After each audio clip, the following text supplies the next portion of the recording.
Hello, this is Adolf. Welcome to the video lecture series on the course of building construction. So, we already covered 6 lectures in the unit number 3. So, this is the 7th lecture and it is the part 5 in the brick masonry. In this video lecture, we are going to see about composite masonry and cavity walls.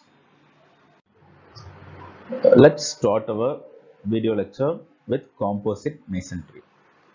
These composite masonry walls are constructed with two or more masonry units such as stone, brick and hollow concrete block. So these are our masonry building units. So see in the diagram, this is brick masonry. Here it is an hollow concrete block masonry. So by using two different masonry units, if you are going to construct a wall or any other structure, then we will call it as a composite masonry. So why we need this composite masonry in our building means it will give a good appearance with an economy. So if your cost wise, if you are looking for a very low cost and if you need a very good appearance to your wall, then we will go with this composite masonry. So in composite masonry walls, two heights of natural two heights of masonry units are constructed bonding with each other. Your height is an like a wall. So see here it is a wall. So here also it is a wall. So this is also we call it as a height. Height is a continuous vertical section. So height is a continuous vertical section of masonry 1 unit in thickness. It's a continuous vertical section. So in the composite masonry, there will be a two heights. One will have a brick or stone masonry. Another height will have a hollow bricks. So how you are going to connect these two means these two hives are interconnected either by horizontal joint reinforcement or steel ties. So in the diagram we have a steel ties. So to connect these both hives, the composite masonry are adopted due to the following reason. The first one is these composite masonries reduce overall cost of the construction. Overall cost of the construction. And second point is this makes the structure more durable. How it makes more durable means by providing materials of better quality and good workmanship in the faces. By that our structures looks more durable.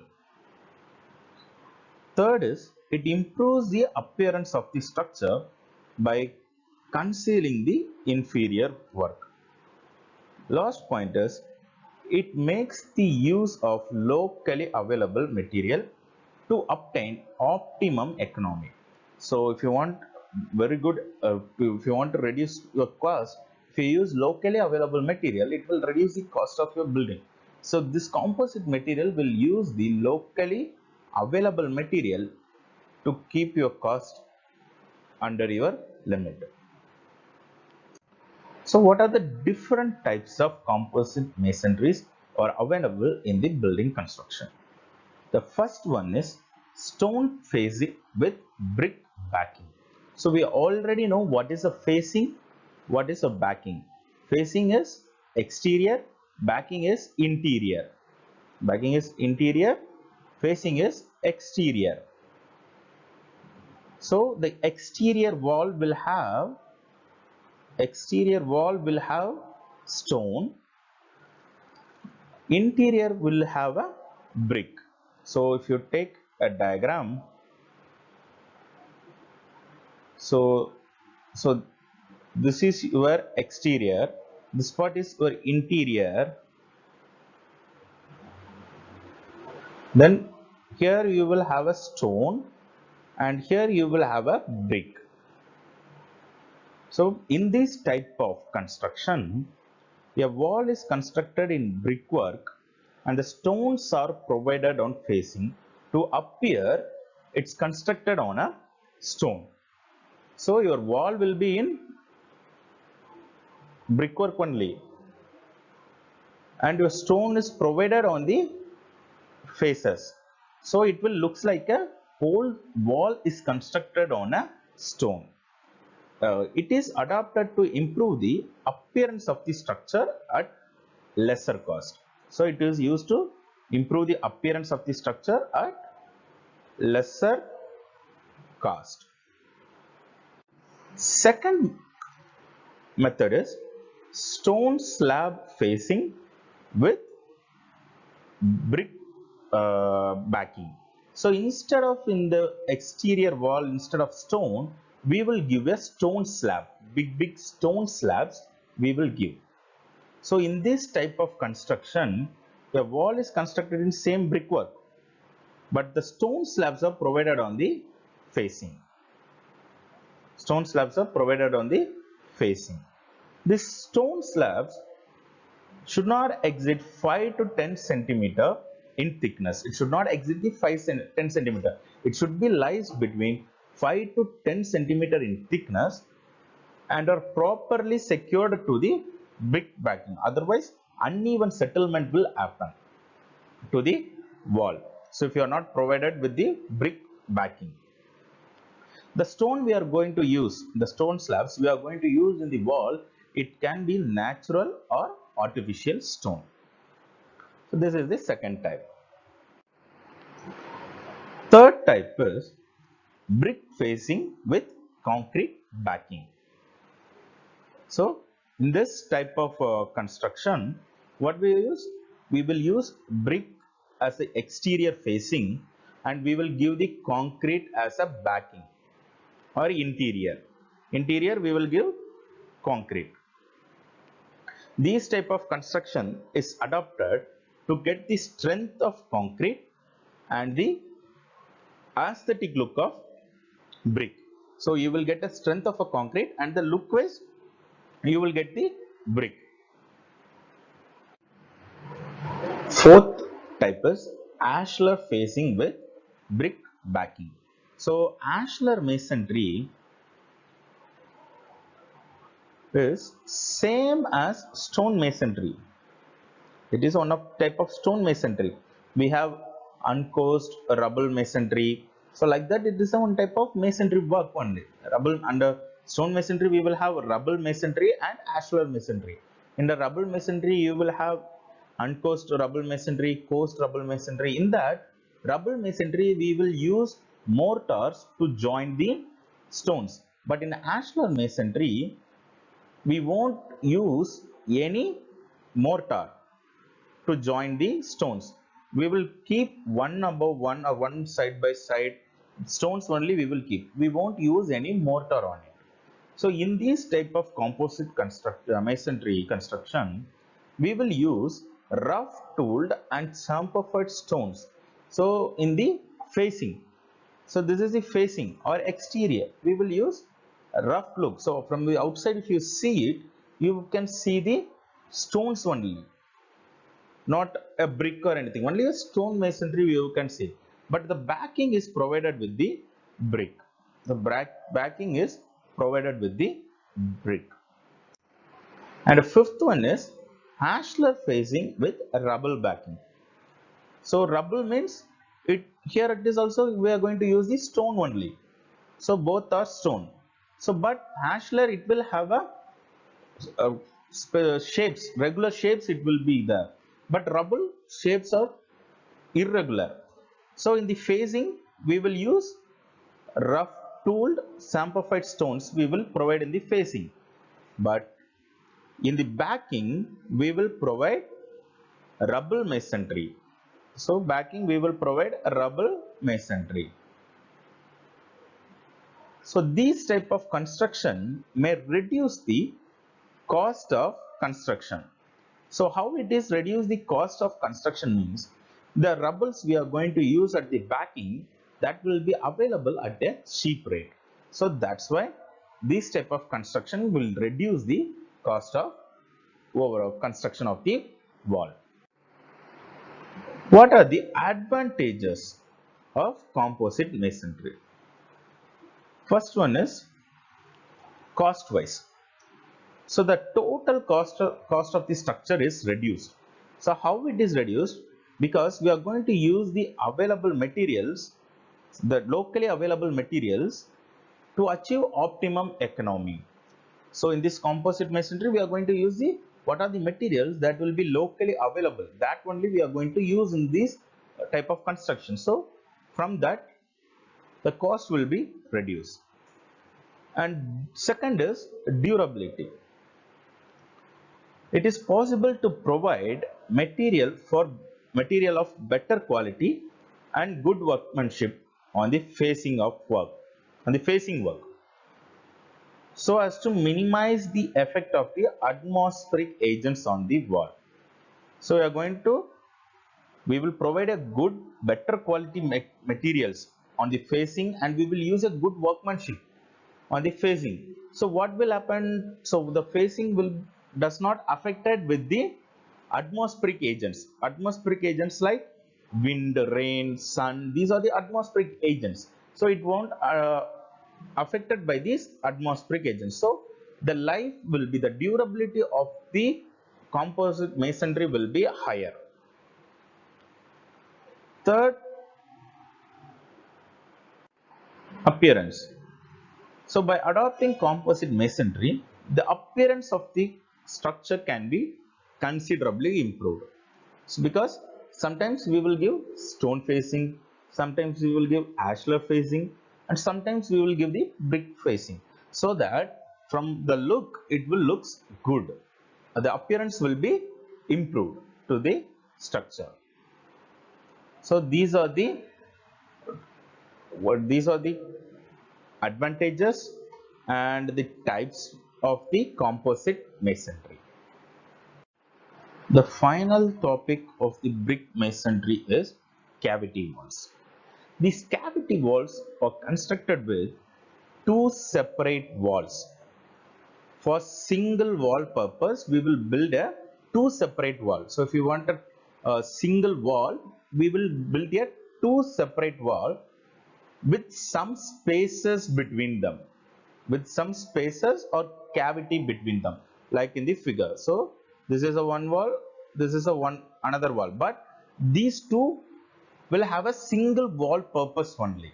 So these type of walls we will call it as a cavity wall, because we are leaving some space between them. Here it is a space or cavity between them. These two separate walls are called as leaves of cavity walls. We call it as a leaves of cavity walls. The inner wall we will call it as a interior leaf. Outer wall we will call it as a external leaf. The cavity wall is also called as hollow wall because there is a gap between it. So we will call it as a hollow wall. For non-load bearing cavity walls, so if you are going to use these cavity walls for a non-load bearing structure, two leaves are of these two leaves, these two leaves are of equal thickness. So we can provide at equal thickness. If you are using equal the 1 brick thickness or 2 brick thickness, then both the leaves will have the equal thickness. Or sometimes internal leaf with more thickness is provided. One, you can provide at equal thickness, or the internal leaves can have more thickness than the exterior walls. But exterior walls cannot have the more thickness than the interior walls.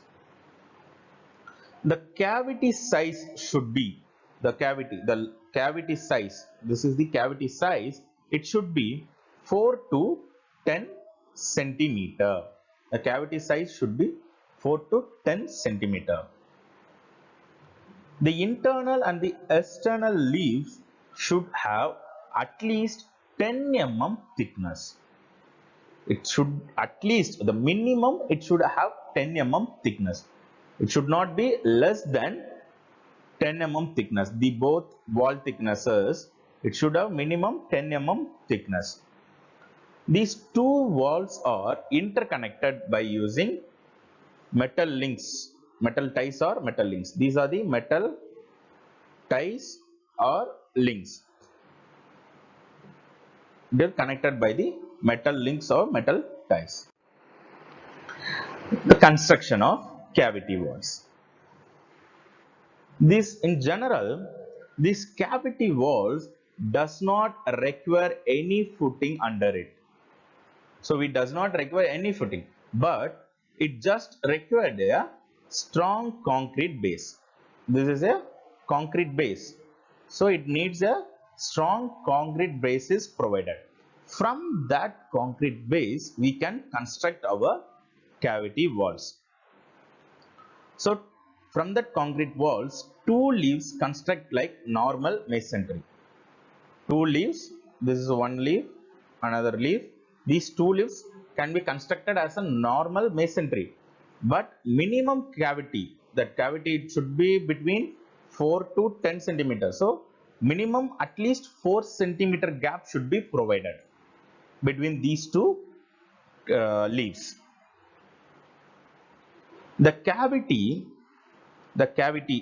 this cavity hole can be filled with lean concrete with some slope. See here, it is filled with concrete fill with some slopes up to few centimeter above the few centimeter above ground level. It's just a few centimeter, not more than that, just a few centimeter. We can give this lean concrete fill to the cavity walls. During the construction, we have to give a weep holes for outer leaf at the bottom. So this is the weep holes. This is the weep holes. It is provided at the bottom of the outer leaf. Bottom of the outer leaf. The bricks are used for inner leaf and outer leaf also. We can use the brick masonry, or you can use brick for one and a stone, or hollow for another also. So mostly we can use bricks for inner and outer, or different masonry is also used for cavity walls leaves. The leaves are connected by metal ties made up of steel. It should not, that steel metal ties, it should be rust proof. So if any water is there, it should not be affected by the rust. So the leaves which is connected by the metal leaves are made up of steel, and it should be rust proof. The maximum horizontal spacing of tie, thus the wall tie is there, right? Metal ties is there. The maximum horizontal, the horizontal distances between one metal tie to another metal tie is 900 mm. 900 mm. And the vertical distance is 450 mm.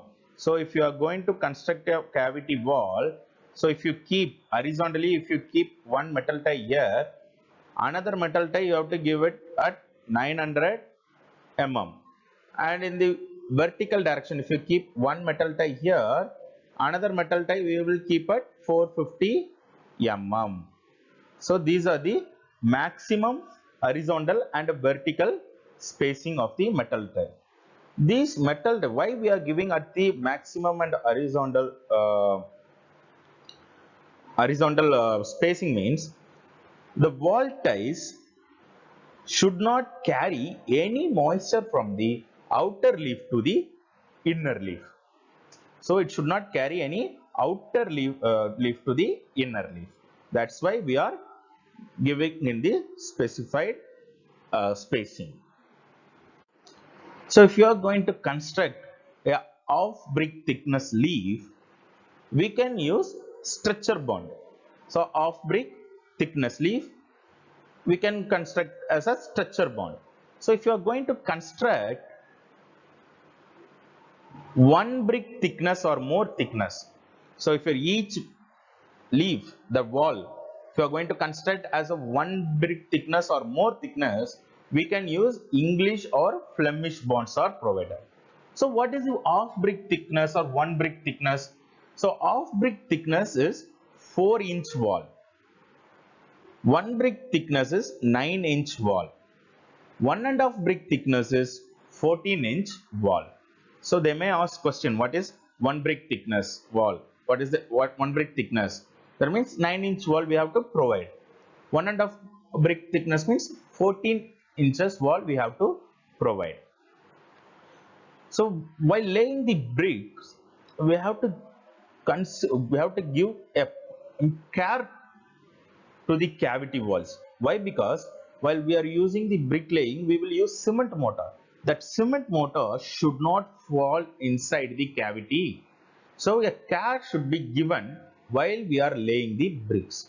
So how we can prevent the mortar from falling into the cavity? By using wooden battens. So we can provide a wooden battens in the cavity to prevent the mortar dropping into the cavity. These wooden battens are supported on wall ties. So we will have a wall ties, right? So that the wooden battens are supported.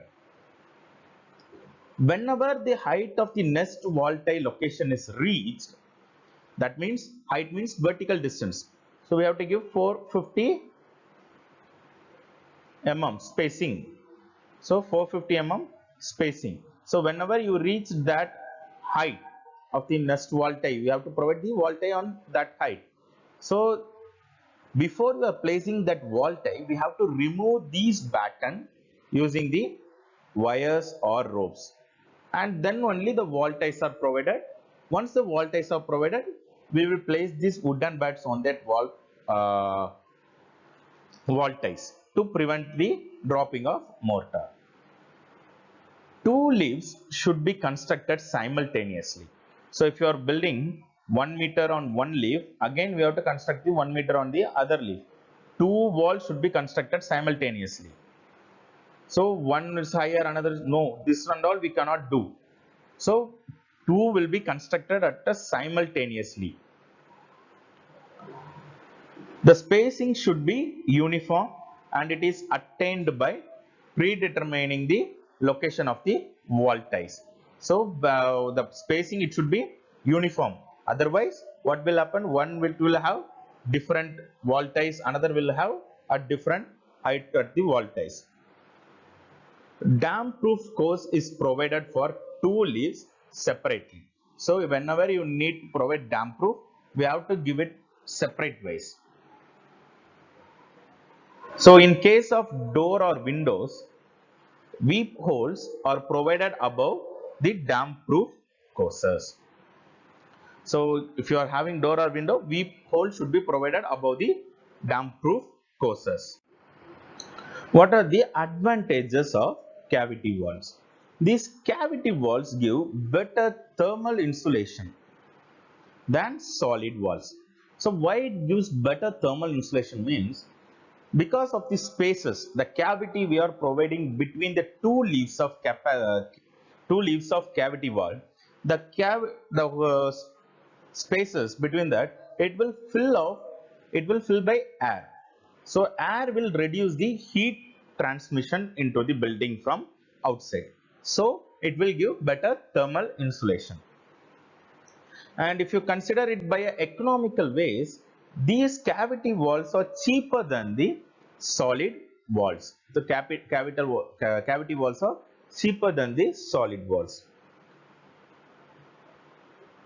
The moisture content in outer atmosphere does not allowed to enter because of hollow space between the leaves, so that they prevent dampness. So moisture content cannot enter from the outside to the inside because we have a hollow space between them, so that it will prevent the dampness. They will also act as a good sound insulators. They also reduce the weight of the foundation. Because of their lesser thickness, the weight will be reduced. Outer efflorescence is also prevented. So these are the advantages of cavity walls. So in this video, we saw the composite masonry and the cavity wall masonry. So by this, your brick masonry topic is over. Thank you.